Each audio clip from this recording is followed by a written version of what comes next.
Hi, Chef Samantha here. Today we're going to be starting the process of making sourdough bread at home. Remember to like, subscribe, and share with your friends. Thanks.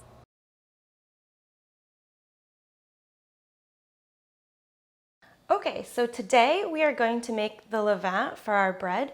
What we need is a starter, our flours, a scale, a bowl, and water and a clean towel.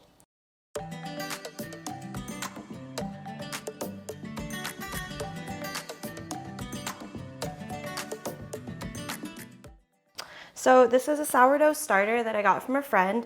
I keep it in the fridge and then you don't have to feed it every day. If you keep it out on the counter, you're gonna have to be much more mindful of when to feed it and how big it's growing. But if you keep it in the fridge, it slows down the growth of the yeast. So I really only feed my starter twice a week, maybe once a week if I'm baking bread. So to start your levain, you can actually do double time, feed your starter and start your sourdough bread making process. So what I do is I get my scale and make sure it's on grams. I put my bowl on, I zero it out or tear the scale, and then I add 200 grams of water. We're in the Bay Area, so the water is said to be the best for sourdough. So I just used water from the tap. Oh, and then if you get too much, just pour some back in. So you want to be right around 200 grams, give or take. Okay, we're good. And then I have whole wheat flour and then I have bread flour. So I usually do a half and half mix. So I'll zero the scale again and I'm gonna do 100 grams of each. So this is the whole wheat. Just sort of watch your scale. And then the bread flour, another 100 grams. So you're doing 200 grams of water and 200 grams of flour. And it really depends on how you want your bread. If you prefer it to be more healthy, you can add more whole wheat flour as opposed to half and half. Or you can do all white flour if you'd like. So now that I have the water and everything in there, I'll give it a little mix to incorporate everything. And then when everything's homogeneous, just like that. Be mindful, if you use all whole wheat flour, you might need to add a little bit more water as it does absorb much more water. And you can make it too dry, which is not something you want. You don't want it to dry out. Okay, so after all our measurements, we should have 400 grams in here total of weight. So what I'm gonna do is take my starter, and I usually just put my starter on the scale. Oops, sorry. And I'll zero it out. And then I take out a big spoonful, and it usually ends up being about 50 grams. And I'll put it in here. And since I took out 50 from here, I'm gonna take some flour water mixture from here and feed my starter. So it's come to negative 50 grams on here, and I'm gonna re-add 50, so it should go back to 0. So this is the part where you're feeding your starter. There you go. And then just mix this up. And when you open this at first, you should see a few little bubbles on the top, and it should smell a bit sour, and then you know your starter's still alive. If there's a really thick layer of clear solution on the top, that means your yeast is producing too much waste, and it's gonna slowly start killing your yeast. So you definitely wanna pour that layer off, and then there should still be some live culture in there, so just make sure you feed your yeast at that point. So then this is ready to go back in the fridge until we need it again. And then for this one, I'll just mix everything again. The food with the yeast. Make sure it's all mixed around.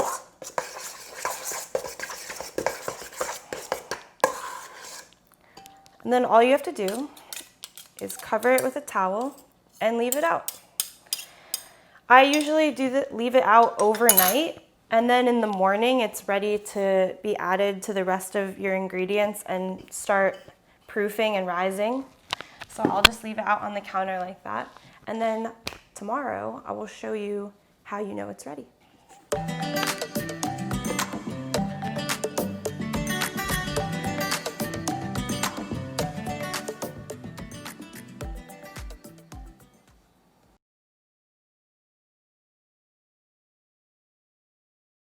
Today is the second day of the bread making process, and this is when you're going to add the rest of your flour, the salt, and the water to your starter. And so overnight we had this fed, and now you can see it's all bubbly, very light. It's doubled in size, maybe even tripled, and it smells sour. So I have 650 grams of water right here. You should use warm water. I usually run the tap for about 30 seconds or until it gets quite warm to the touch, and then I use that water. It just helps the process along. So I'm gonna need 200 grams of our levain. So I'm gonna slowly add it, and it should float. That is the sign of a healthy yeast colony. And it's beautifully floating, so everything's alive and well, making the CO2 bubbles that give you the pockets of air inside your sourdough bread. So there's our 200. Now you'll have a little bit of extra. No need to throw that away. You can add salt, pepper, different herbs, different spices, and then just fry it in a frying pan, and it's a nice little bread snack. So now I'm gonna take this, and in our big bowl, add the 650 grams of water with our 200 grams of levain, and just incorporate everything. Now I'm gonna add the rest of our flour. So I've been using 800 grams of white bread flour and 200 grams of whole wheat flour, but you can use any mix as long as it equals 1,000. So if you are more on the healthy side, you could use more whole wheat flour, or on the adventurous side, you could use different alternative flours, as long as it gets to 1,000, because that is the ratio for how much water we have here. So I'm gonna go ahead and add that. Yep. It will be a bit dry looking, but as the water is absorbed into the flour, you'll get more and more of a moist dough. So just make sure at this stage everything is incorporated well. And then what you're gonna do for the next 3 hours is let it rise and then come fold the dough to help develop the gluten. And after the first half hour, we're just gonna let this sit, and then we're gonna add our 25 grams of salt. But that will be the next step. I already have it measured out right there. So sourdough is one of those doughs that's quite wet, and you want it to be wet. You don't want it to be too dry, but it is a little bit hard to work with. So if you have a dough scraper, that is suggested, because it will definitely stick to your hands. But it is easier to work with by hand. So if you're gonna do that, just make sure you dampen your hand a little bit, and then the dough will not stick as much. So now that we have this all mixed in, and what you want to do is you want to pull from beneath and fold over. Pull from beneath and fold over onto itself. Right now it's super sticky and there you go. Now that everything's all together,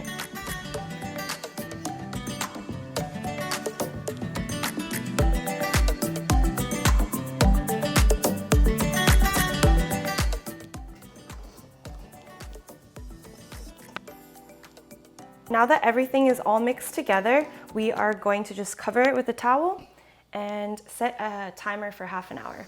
You're gonna be re-kneading your dough every half hour for 3 hours. So I like to make just a little chart with 6 check boxes, and then you know how often you're gonna be kneading your bread, and then just set an alarm for every half hour. So half an hour has gone by, and this is my trusty little helper so that I don't forget or lose track of time. So it's now 4:30 and it's been half an hour since 4.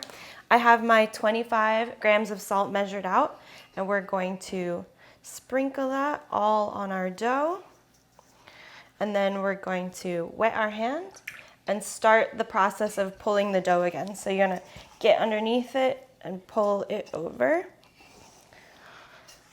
You might be wondering why you need to put the salt in. There's two important reasons. It'll help you get a better end result. Your bread will turn out prettier, and it's better for flavor, especially if you're using whole wheat flour or different flours that have a taste of their own. It'll just elevate those. But also it's important because it slows down the growth of the yeast.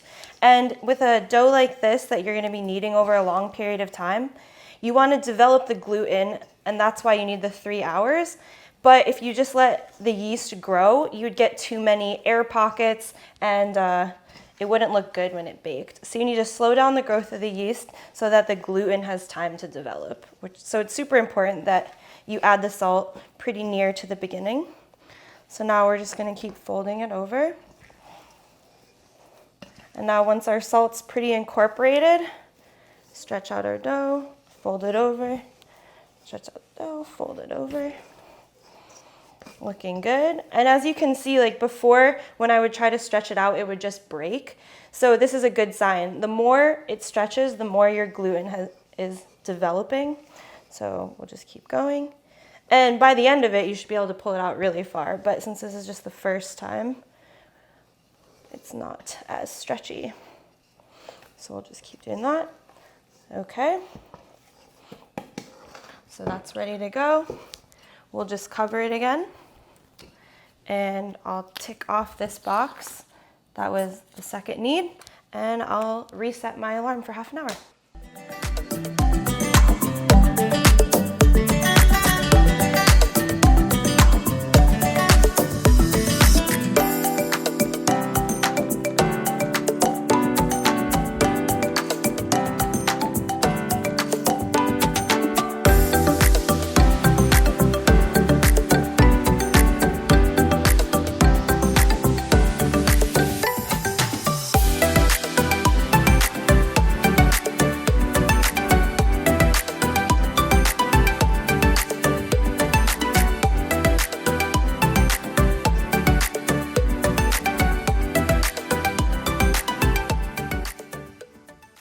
So now we've reached the final knead. It's been 3 hours, a knead every half hour.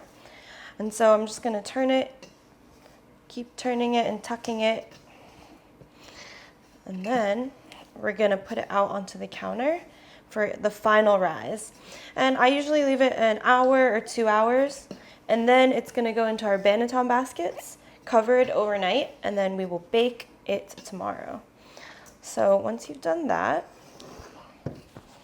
can flour your surface.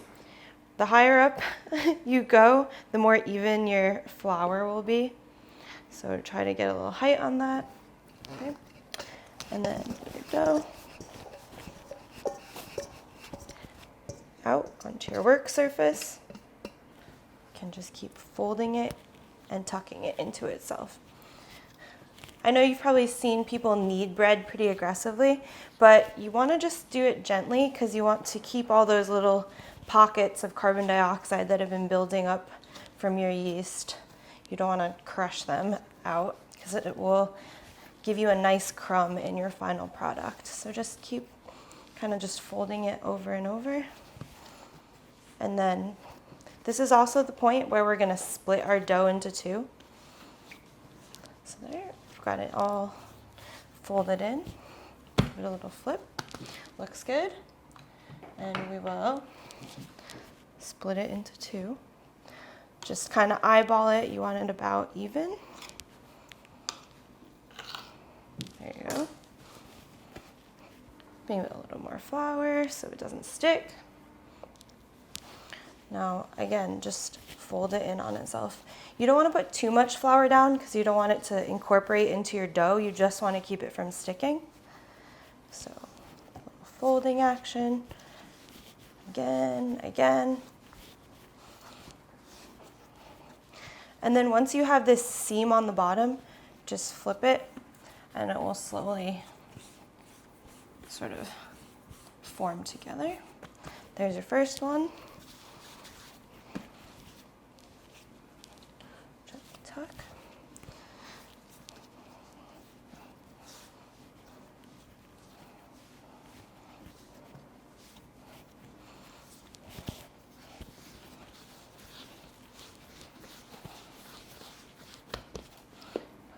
Flour down.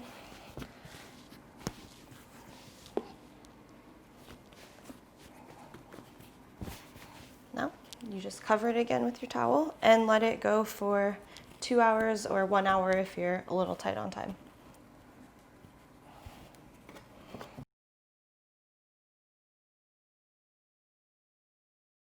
This is the last step before you're going to let your dough rest overnight.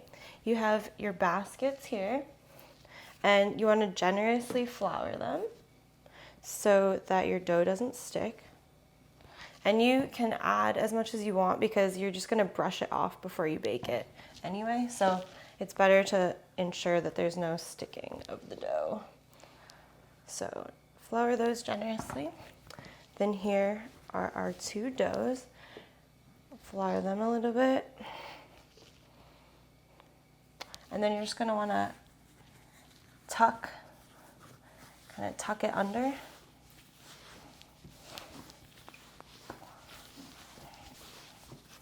Get a nice round shape.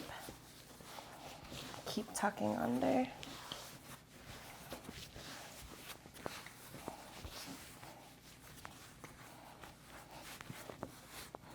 then get that.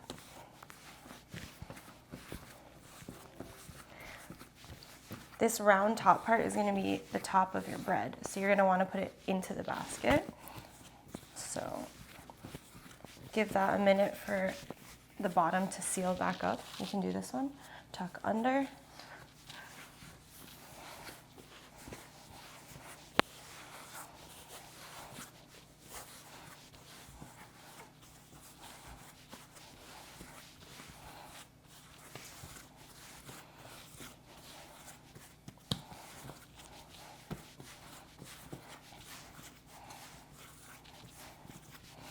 Just keep tucking. There we go. Now take your floured basket and put this down in there.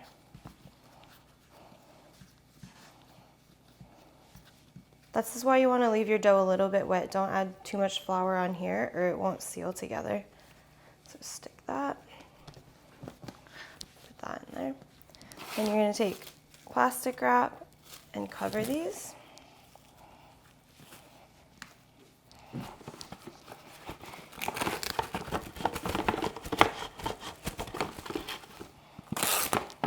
Like so. And then I'll usually take a rubber band, and if you can, just put it around the edge. Make sure it's a big enough rubber band, and then cover it. There you go. And then do the same with this one. And then you're going to put these in the refrigerator and just let them sit overnight, and then in the morning you can bake your bread.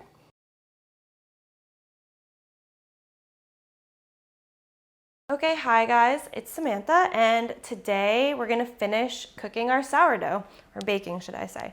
So we have our banneton baskets, some parchment paper, a sharp knife, a sheet tray with our Dutch oven on top, and then this is our finished product, and it's on a cooling rack. So the banneton basket is for the last proof of the bread, and then the parchment paper is what we're gonna put it in to be cooked. The knife is for scoring our bread so we can get a nice pattern on top, make it look professional. I put a sheet tray under my Dutch oven because it helps to not have the bottom brown too quickly and burn while you're still trying to bake the rest of the bread. And then the cooling rack is to make sure there's not moisture underneath and make the bottom of your bread soggy. So if you want to come take a look at our bread, we know it's ready to bake because when we poke it, it springs back, but there's a little bit of a dent still. If we poke it and it springs back and there's no more dent, it means we've overproofed. And if we poke it in and it doesn't spring back at all, it means it needs more time. So we are ready to go. We have our 2 baskets, aka Banneton baskets, that we've let our bread proof in. And now we're gonna bake it. So first things first, I'm gonna grab a piece of parchment paper.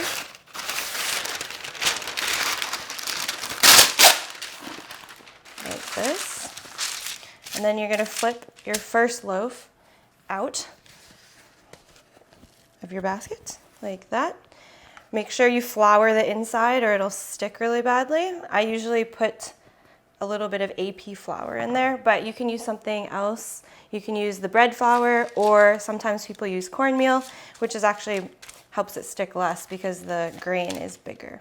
So now you have your loaf, and it's important to remember to score it because you want to get a nice crust going. If you don't score it, it'll just like rip in strange places and won't be even. So you can, do it a square if you want. You can do a star, or you can just do slices. I am a fan of the star shape or cross. You can just go like that and make sure it's all scored. Okay, and then we're gonna go to the oven, which is set at 500 degrees, and it's been on 500 degrees for the past 20 minutes or so. And just carry your little basket here with you. And then open your oven. So my crack has been in here the whole time, getting hot with the oven, and you just plop that in there. Make sure the paper is poking out of it, and then you grab your lid. So everything's really hot. Make sure you have a clean, dry towel that you can use. And then I'm gonna push that in. I use a Staub, but you can use a Le Creuset or anything you have. I'll put that in there, and then I'm gonna set a timer for 25 minutes.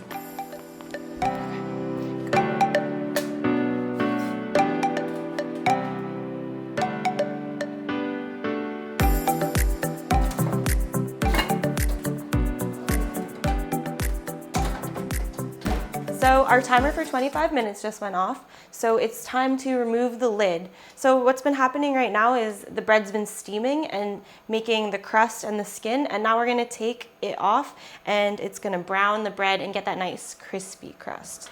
So we're gonna pull it out, and I'm actually gonna leave the lid in there because we still have our second loaf to bake. Keep everything nice and hot. Just put that in here. And then we're gonna put this guy back in and finish baking. And as you can see, where we scored it is where it broke.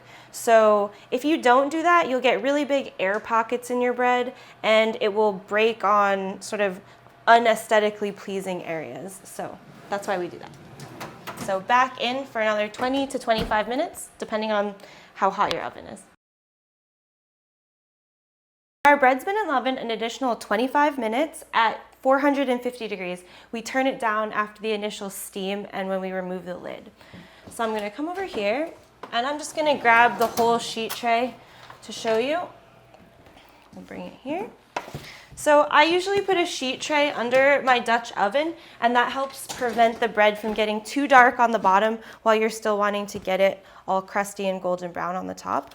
So we're just gonna pop this out right onto our cooling rack, and voila, there you have it. So we're gonna let this cool, and then we'll invite some friends in and slice it and eat it with some butter probably. Now we're on to the most enjoyable part of the process, the eating.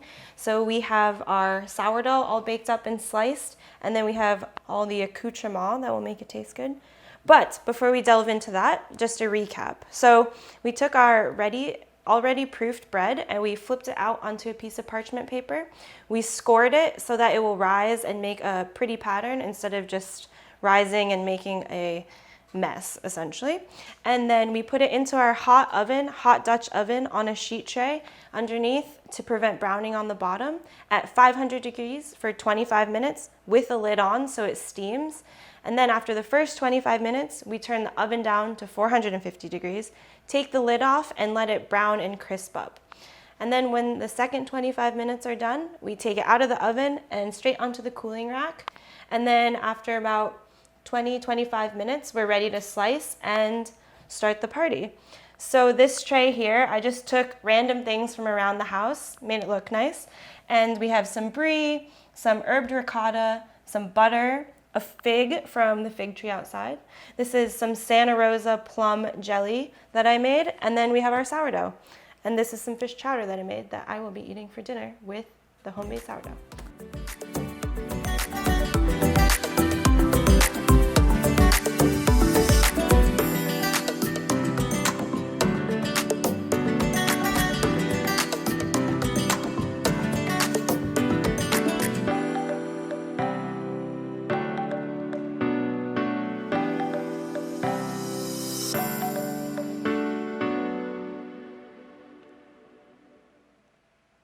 Thank you for watching this video. Like, subscribe, and share this with your friends. And in the comments below, if you have any questions, feel free to ask. And if you'd like to see me bake, cook, catch, kill anything, let me know, and I'll try to get on that.